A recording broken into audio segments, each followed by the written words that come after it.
Hello guys, welcome back to online learning platform Avision institute. This is Pawan Verma and हम लोग RRB के ऊपर discussion कर रहे हैं, राइट। बहुत सारे क्वेश्चन हमने ऑलरेडी डिस्कस किए हैं और भी क्वेश्चन करते रहेंगे, कर रहे हैं। तो आप देख रहे हैं ना, आप मतलब आप थोड़ा टाइम दे रहे हैं ना, क्वेश्चन के लेवल को देख रहे हो तो कि किस तरीके के सवाल कैसे कैसे डील किया जाता है। देखो, प्रैक्टिस का टाइम है, प्रैक्टिस करना है। बार बार एक ही बात है हमारे पास बोलने के लिए कि प्रैक्टिस का टाइम है, प्रैक्टिस कीजिए।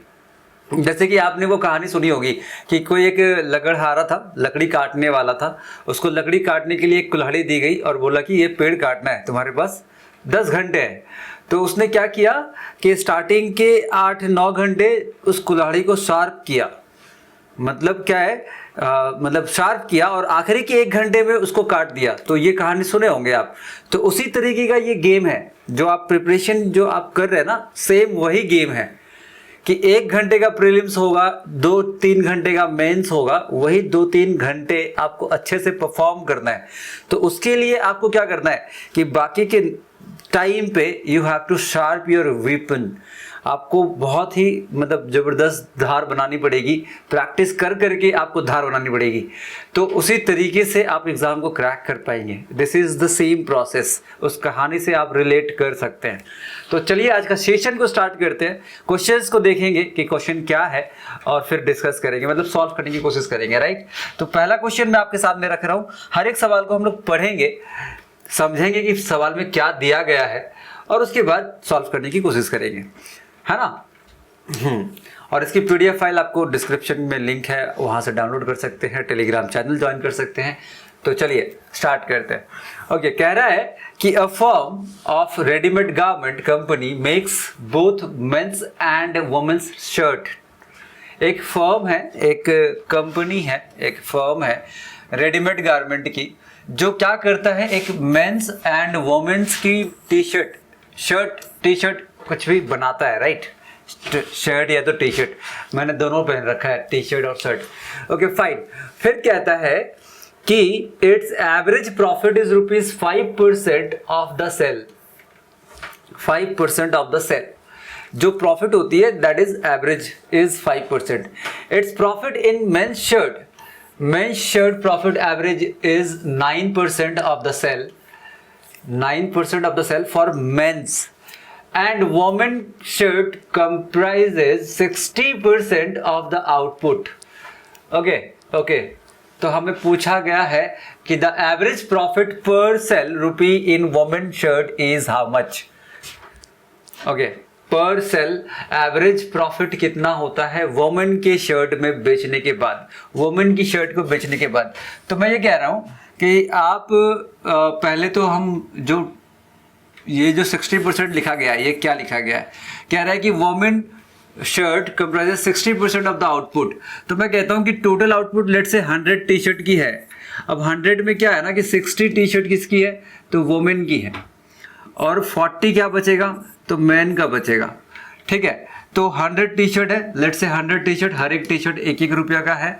तो 100 टी शर्ट में ओवरऑल प्रॉफिट, एवरेज प्रॉफिट करता है 5% का। तो 5% की हम प्रॉफिट करेंगे तो इसका सेलिंग प्राइस वैसे आएगा 105, है ना। प्रॉफिट कितना आएगा, प्रॉफिट आएगा 5, ठीक है। फिर कहता है कि मेंस शर्ट की एवरेज प्रॉफिट है 9%। It's profit men's shirt is 9%। तो यहां पे मेंस के प्रॉफिट बता रहा है 9%। एंड हमें पूछ रहा है कि एवरेज प्रॉफिट पर shirt of women is how much. Okay, तो मैं 40 का 9% अगर निकालना चाहूँ तो 4 9 जा 36, यानी कि वैल्यू कितनी हो जाएगी, वैल्यू हो जाएगी 3.6। 9% will be 3.6 of what, of 40 का 9% प्रॉफिट हो रहा है। टोटल प्रॉफिट कितना हो रहा था, तो टोटल प्रॉफिट हो रही थी 5 यूनिट की, 5 रुपीज की। एंड मेंस में कितना का प्रॉफिट हो रहा है, दैट इज 3.6। तो 5 में से अगर 3.6 माइनस कर देंगे तो आएगा 1.4 and this will be the profit of women T shirt, women shirt. 1.4 की प्रॉफिट, 1.4 की प्रॉफिट कितने पे, 60 टी शर्ट पे, 60 शर्ट्स पे। तो मुझे बताइए कि एवरेज प्रॉफिट कितना आएगा। तो हम कहते हैं टोटल जो प्रॉफिट हुई है divide by number of T shirt कर देते हैं। तो नंबर ऑफ टी शर्ट करते हैं तो 1.4 था ना, तो 1.4 को क्या करता हूँ ना 14 लिखता हूँ और पॉइंट को नीचे लिख देता हूँ। कैंसल आउट करते हैं इसको, तो कैंसल आउट जब करते हैं तो दिस इज 7/300, 7/300 ऐसे समझ लो, ऐसे है। तो 3 से जब डिवाइड करोगे तो क्या आएगा 7 divided by 3, it will be like 2.33, right, 2.33 ऐसा आएगा। बट 100 भी है ना, तो 100 है तो 2 डिजिट आगे आ जाएगा पॉइंट, पॉइंट क्या हो जाएगा, पॉइंट 2 डिजिट आगे आ जाएगा, मतलब 0.2 सॉरी ऐसा लिखेंगे 0.0233 इज द एवरेज प्रॉफिट पर टी शर्ट। अब ऑप्शन देखिए, ऑप्शन डी हमारा आंसर हो जा रहा है कि 0.0233 इज द एवरेज प्रॉफिट। ये सवाल था, राइट। क्वेश्चन को समझना था कि एवरेज प्रॉफिट ओवरऑल बता रहा था 5% की, तो 5 मैं कह रहा हूँ 100 का है तो 5% प्रॉफिट दैट इज 5 यूनिट। अब 100 में से कहता है कि 60% जो है ना वो वोमेन की प्रोडक्ट है, वोमेन की टी शर्ट है, वोमेन की शर्ट है, तो 100 में वोमेन का हुआ 60, तो 40 हो जाएगा मैन का। और मैन में प्रॉफिट बता रहा था 9%, तो 9% 40 का 9% इज 3.6, तो 3.6 टोटल प्रॉफिट में से सब्सट्रैक्ट करेंगे तो वोमेन की प्रॉफिट पता चल गई। तो 60 टी शर्ट पे 60 शर्ट पे 1.4 की प्रॉफिट है, तो एवरेज प्रॉफिट कितनी है, तो हमने 14 डिवाइडेड बाई 600 कर दिया और हमारी वैल्यू आ गई 0.0233। तो this was your first question. I hope कि you got it. Coming to the next question, right. देखो हर एक सवाल बड़े आसान तरीके से किए जा सकते हैं, बस यही है कि आपको ना कॉन्सेप्ट क्लियर करना है। मैं यहाँ पे कॉन्सेप्ट क्लियर तो नहीं कर रहा हूँ, मैं अलग अलग रैंडम क्वेश्चंस करवा रहा हूँ आपको। तो कॉन्सेप्ट क्लियर करनी है ना, तो इसके लिए क्लास में आके बैठिए भाई साहब। कहते हो कोई डाउट है, ये है वो है, तो क्लास में आके बैठो, एक एक कॉन्सेप्ट पे सवाल कराई जाती है जहाँ पे आपको अच्छे तरीके से बेहतरीन तरीके से बताया जाता है। तो मैं ये सजेस्ट करूँगा कि क्लास में आके बैठे। ओके फाइन, तो इस क्वेश्चन पे आते हैं। क्वेश्चन क्या कहता है, किस तरीके से कहता है, क्वेश्चन को पढ़ लेते हैं। कह रहा है कि PQR starts a business in partnership by investing ₹15,000, 20,000 and 24,000। 15,000 P ने लगाया, Q ने लगाया और R ने लगाया, PQR रेस्पेक्टिवली। ओके ओके, इतना हो गया। उसके बाद कहता है कि P left the partnership after 4 months taking back his original amount he invested. जितना पैसा उसने लगाया था, P 4 महीने के बाद निकल के चला गया। At the end of the year PQR received their profit. Q received a profit of ₹2,000. Q को कितना मिलता है, 2,000 रुपए end of the year. Okay fine, okay fine. तो कहता है how much profit P would have received if he had continued till end of the year, assuming the annual profit to have increased proportionally. Annual profit भी उसी proportional से बढ़ता, तो P को कितना रिसीव होता अगर वो उस बिजनेस को लास्ट मतलब एंड ऑफ द ईयर तक रहता। 4 महीने तक रहा था, 4 महीने तक रहा था, तो अगर पूरे साल तक रहता तो उसे कितना मिलता, कितना शेयर मिलती, प्रॉफिट मिलती। तो चलो सॉल्व करते हैं। तो हम ये कह रहे हैं कि भाई 3 लोग हैं, PQR किस रेशियो में पैसा इन्वेस्ट कर रहे हैं तो वो भी देख लो। तो PQR यहीं पे रेशियो निकाल लेते हैं, that is 15,000, 15, 20 and 24। He P investing 15, Q investing 20 and R investing 24। उसके बाद क्या होता है कि after 4 months P withdraw his money, 4 महीने के बाद। तो 4 महीने तक इसका इन्वेस्टमेंट था, इसका इन्वेस्टमेंट पूरे साल के लिए था, इसका इन्वेस्टमेंट भी पूरे साल के लिए था। तो इसका रेशियो निकल जाएगा, क्या रेशियो निकाल देंगे क्या। तो हम कहते हैं चलो कर लेते हैं, कैंसल आउट कर लेते हैं। तो 4 से इसको काटते हैं तो दिस इज 3 टाइम्स और ये भी 3 टाइम्स और 15 भी है, तो 15 3 3 दिख रहा है, तो इसको लिख देता हूँ 5 3 3 कैंसल आउट 3 के टेबल से, राइट राइट। ओके, तो मेरा रेशियो आया 5:24 सॉरी 24 नहीं है यहाँ पे, 20 है, 20:24 ये रेशियो आ गई, 5:20:24। अब हमें कह रहा है कि at the end of the year P Q R received their profit, Q received ₹2000, Q का वैल्यू कितना है यहाँ पे 20, क्यू की वैल्यू कितनी आई, पी क्यू आर की वैल्यू आई, क्यू की वैल्यू 20 आई, तो 20 मतलब 2000 है, 20 का मतलब हो गया 2000, तो भाई 1 का मतलब कितना होगा, तो हम करेंगे 100, 1 का मतलब होगा 100, ठीक है। तो हमसे पूछ क्या रहा है, हमसे पूछ रहा है कि how much profit P would have received if he had continued till end of the year, assuming the annual profit would have increased proportionally.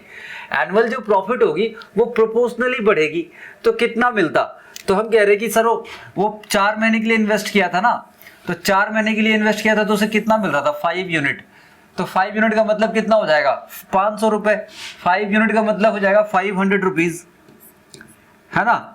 अब ये 4 महीने किया था, इसीलिए 4 महीने इन्वेस्ट किया था तभी, अगर वो पूरा साल करता तो 4 मंथ्स को कितना टाइम्स कर दे जो 12 हो जाएगा, 4 मंथ्स को कितना टाइम्स कर दे जो 12 हो जाएगा, 3 टाइम्स, तो 3 टाइम्स देखा जाए तो 1500 रुपया उसे मिलती, यानी कि ऑप्शन सी हमारा आंसर हो जाता है। तो ये था हमारा सेकंड क्वेश्चन। हमें ये लास्ट में ये कह रहा था कि P would have received how much profit P would have received if he had continued till end of the year, assuming that annual जो प्रॉफिट है, एनुअल प्रॉफिट अभी कितनी है ये बता पाओगे क्या, तो हम कहते हैं एनुअल प्रॉफिट जो अभी होगी ना वो इनका सम कर दो, 20 is 44 प्लस 5 is 49, और 1 यूनिट का मतलब 100 है, तो 49 यूनिट का मतलब हो जाएगा 4900, ये हो गया था प्रॉफिट अभी। तो अगर ये पूरे साल के लिए इन्वेस्ट करता तो प्रॉफिट भी तो बढ़ता, उसी हिसाब से प्रॉफिट भी बढ़ता, तो प्रोपोर्शनली बोल रहा है कि annual profit have increase proportionally, तो हम इसी पे कैलकुलेट करके दे रहे हैं, तो हमें पता चल रहा है कि इसको 500 मिला था इस हिसाब से, अगर वो पूरे साल करता तो 1500 मिलता। ओके, तो this was the second question and it was from partnership chapter. Partnership chapter बहुत ही ईजी चैप्टर है, आपने अगर किया हुआ है तो बहुत अच्छी बात है, नहीं किया हुआ है तो उसको ज़रूर करें और अपना मार्क सिक्योर करें। Okay, coming to the next one, आ जाना नेक्स्ट क्वेश्चन में आ जाते हैं, पढ़ते हैं नेक्स्ट क्वेश्चन को। देखो कह रहा है कि if the ratio of speed of doing work of 3 person is 1:3:5, 1:3:5, ratio of what, ratio of speed, काम करने की स्पीड है 1:3:5, तो पूछ रहा है what is the ratio of time taken by this people to do the same amount of work. Time का ratio बताओ इन तीनों आदमी का, जैसे कि मान लीजिए कि ये है A:B:C, उसका एफिशिएंसी का रेशियो दिया गया है दिस वन, एफिशिएंसी इज 1:3:5। मतलब हम ऐसे समझ लेते हैं, सिंपल सा सवाल है, हम ऐसे समझ लेते हैं कि A जो है ना वो जितना टाइम में 1 खिलौना बनाएगा उतना ही टाइम में ये 3 बनाएगा, उतना ही टाइम में ये 5 बनाएगा।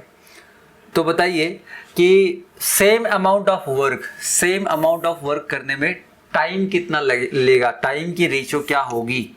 तो सेम अमाउंट ऑफ वर्क की अगर बात करी जाए तो मैं कहता हूँ कि टोटल अगर देखा जाए, अच्छा टोटल नहीं, हम ऐसा कर सकते हैं कि इसका एलसीएम ले लेते हैं, 3, 5, LCM is 15, total LCM is how much, 15। हम कह रहे हैं 15 टॉयज बनाना है सबको, तो मेरे को बता ए अगर एक टॉय बनाता है 1 घंटे में तो 15 टॉय बनाने के लिए कितना टाइम लेगा वो, तो हम कहेंगे सर 15 घंटे लेगा। ठीक है, ये 1 घंटे में 3 टॉय बनाता है तो 15 टॉय बनाने के लिए तो 5 घंटे लेगा, और ये 1 घंटे में 5 बनाता है तो 15 टॉय बनाने के लिए, तो आप 5 से इसको डिवाइड करेंगे तो इट विल टेक 3। तो this is the ratio of time, बस यही आपसे पूछा गया था कि find the ratio of their time, that is 15, 5 and 3, 15, 5 and 3, option D आपका आंसर हो जाता है। तो कुछ करना नहीं था, बस हमने क्या किया कि इसकी एलसीएम ले ली और एलसीएम से सबको डिवाइड कर दिया, 1 से डिवाइड कर दिया, 3 से डिवाइड कर दिया, 5 से डिवाइड कर दिया, तो जो वैल्यू आया वो टाइम की वैल्यू आ गई। और ये टाइम एंड वर्क से बिलोंग करता है, तो ये मैंने बहुत शॉर्टकट में करा, मतलब समझाने के लिए तुरंत हो सकता था ये, वैसे और भी तरीके हैं बट सबसे शॉर्ट तरीका ये हो गया। Coming to the next one, a person had, question को पढ़ते हैं, कह रहा है कि a person had a certain amount, उसके पास कुछ पैसे थे, हैड है ना, हैड है, कुछ पैसे थे। He invested 5/6 of it in share 5/6 जो है कुछ शेयर में इन्वेस्ट कर दिया, 5% of it in mutual fund and 10% of it in debentures and kept the remaining ₹850 with him. Kept the remaining 850 with him, मतलब 850 रुपये फिर भी उसके पास बच गए, तो उस पैसे को उसने रख लिया। उसके बाद कहता है कि if got interest eight 10% for the year on debentures, जो डिवेंचर्स पे इन्वेस्टमेंट किया था ना, जो डिवेंचर्स पे इन्वेस्टमेंट किया था, तो कह रहा है कि 10% फॉर अ ईयर उस पे इंटरेस्ट मिलता है, तो what amount did he get as interest, कितना पैसा उसे डिवेंचर्स में इंटरेस्ट के तौर पे मिला है। तो 5/6 को अगर देखोगे आप, 5/6 हम पहले जो भी मेरे पास अमाउंट था उसका 5/6 मैंने शेयर में खर्च कर दिया, तो 5/6 मतलब होता कितना है परसेंटेज वाइज अगर देखा जाए, क्योंकि सारा परसेंटेज पता है हमें, तो परसेंटेज वाइज देखा जाए तो 1/6 होता है आपका 16 होल 2/3।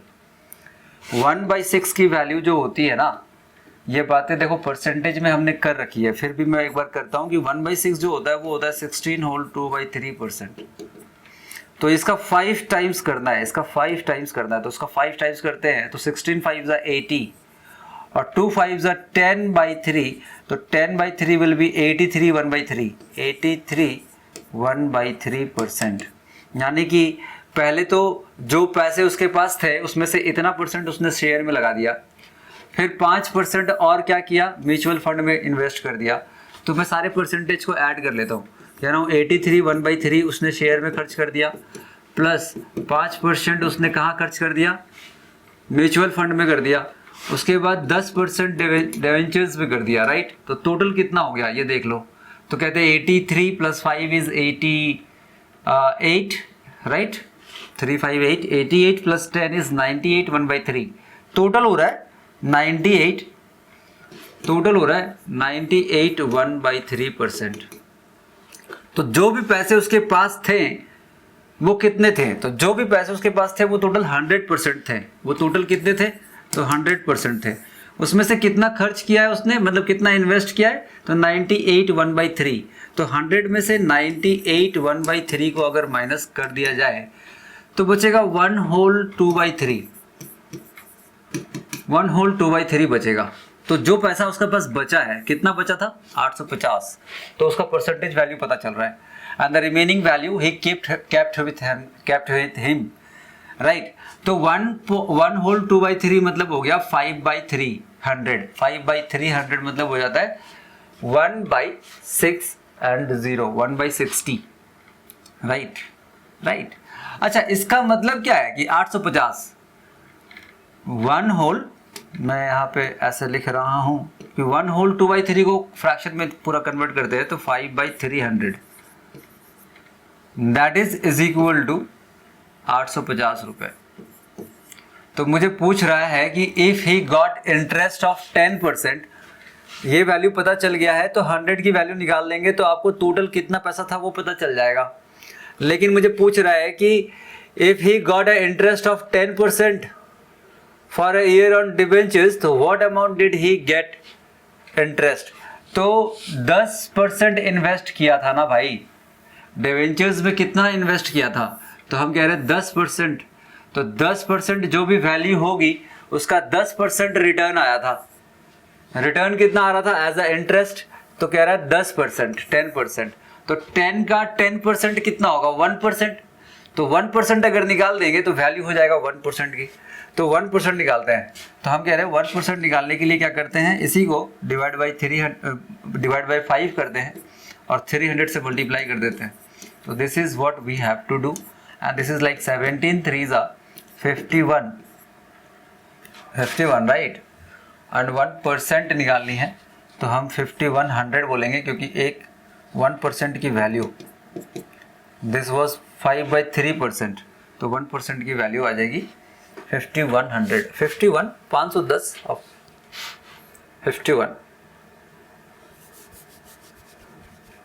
नहीं 510 होगा 510 होगा भाई, ये परसेंटेज में था तो 1% की वैल्यू कितनी आएगी? तो दिस इज 17। मुझे पूछ रहा है कि 10 का 10% मतलब 1%, 1% की वैल्यू कितनी होगी? 510 होगी। 1% की वैल्यू 510 होगी।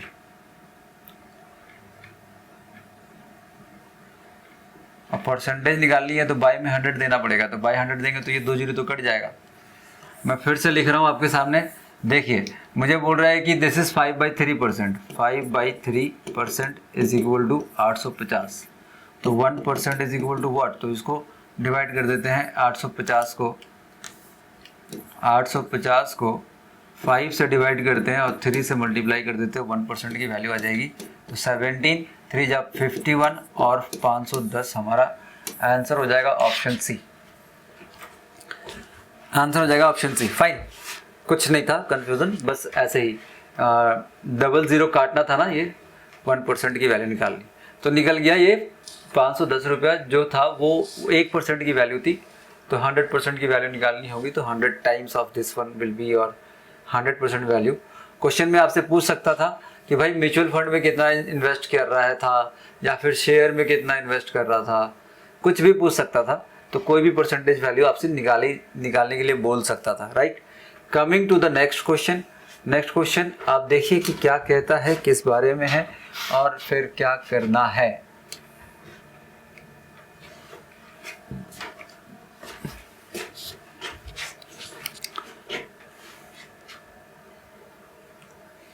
कह रहा है कि a family consist of paternal grandfather. एक फैमिली है, पैटर्नल ग्रैंडफादर है वहां, राइट, पैटर्नल ग्रैंडफादर। देखिए कितने लोग हैं, ये देखिए, एक तो पैटर्नल ग्रैंडफादर हो गए, कितने होंगे ये? 2 लोग होंगे। उसके बाद कह रहा है कि पेरेंट्स मतलब मम्मी पापा, 2 लोग यहाँ हो गए, and 3 grand children, 3 grand children है, तो कितने लोग हो गए? तो यहाँ पे 2 लोग हो गए, यहाँ पे भी 2 लोग हो गए और यहाँ पे 3 लोग हो गए, तो 2 + 2 + 3 दैट इज 7, टोटल 7 लोग हैं। अब कहता है कि the average age of the grandfather is 70 years. Grand parents का एवरेज बोल रहा है कि 70 साल का एवरेज है ग्रैंड पेरेंट्स, ठीक है, जीपी। तो उनका एवरेज बता रहा है 70, तो सम कितना हो जाएगा? तो हम करेंगे 70 × 2, सम हो जाएगा 140 average age. Okay, that of the parents is 40 years. Parents का एवरेज है, पेरेंट्स भी कितने लोग हैं? तो 2 लोग हैं, तो इनका सम कितना हो जाएगा? 80। And that of the grand children is 10 years. Grand children जो है वो कितने सारे हैं? तो 3 लोग हैं, तो ये टोटल कितना हो जाएगा? 30। फिर कह रहा है what is the average age of the family. पूरी फैमिली की एवरेज एज बताइए। तो पूरी फैमिली की अगर एवरेज एज की बात करें तो यहाँ पे 2 लोग, यहाँ पे 2 लोग और यहाँ पे 3 लोग, तो टोटल 7 लोग हो गए। और टोटल कितना हो गया? तो 140 + 220 250, 250 लोग टोटल एज हो गया। और लोग कितने हो गए? तो लोग हो गए टोटल 7, तो 7 से डिवाइड कर दीजिए, ये आपका average value of the whole family निकल के आ जाएगा। तो 21 इज 3 टाइम्स 40, यानी कि 5 times, that is 5/7 years. 35 5/7 years हमारा क्या होगा? आंसर हो जाएगा। मतलब ऑप्शन बी हमारा 35 5/7 हमें दिख रहा था। बस तीनों को क्या है ना कि एवरेज का फॉर्मूला हमने लगाया और कोई भी हमने कुछ भी नहीं किया। आपको देखो इतना लिखना नहीं है, मैं तो कहता हूँ आप डायरेक्टली 140 लिख सकते थे, क्योंकि ये मालूम है कि ग्रैंड पेरेंट्स 2 होंगे, पेरेंट्स भी 2 होंगे, तो इसको भी 80 लिख सकते हैं। और ग्रैंड चिल्ड्रन 3 है, तो ये इसका सम हो जाएगा 30, तो टोटल सम आ गया था 250 और टोटल मेंबर था 7, तो इस तरीके से आपकी वैल्यू हो गई। तो ये कुछ सवाल थे जो हमने आपके सामने रखा और आपने देखा, समझा। इजी सवाल था, आई थिंक ये बहुत इजी था, राइट। हम लोग हर सेशन में, किसी सेशन में क्वेश्चन थोड़े होते हैं, लेवल 1 मैच करता है, थोड़ा सा मॉडरेट लेवल होता है, कभी कभी कोई इजी लेवल हो जाता है, कभी मॉडरेट से भी ऊपर चला जाता है ना। तो ये पैटर्न चलता रहेगा और बस आपको क्या करना है, आपको वीडियो को ध्यान से देखना है, समझना है, हर एक सवाल को समझना है, ताकि आपके अंदर, आपके माइंड में एक कॉन्सेप्ट क्लियर वाला बिल्डिंग खड़ा हो जाए कि पूरी बिल्डिंग का कॉन्सेप्ट क्लियर है, ये मैथ्स है, ये मैथ्स का पूरा कॉन्सेप्ट क्लियर है। तो इस तरीके का होना चाहिए, राइट। फिर मिलेंगे हम लोग नेक्स्ट क्लास में। कैसा लगा ये वीडियो ज़रूर बताइएगा कमेंट करके, वीडियो को लाइक कीजिएगा और भी अच्छे अच्छे क्वेश्चंस लेकर हम लोग मिलेंगे आपके साथ। तब तक के लिए ख्याल रखें। Thank you for giving your time. Thank you.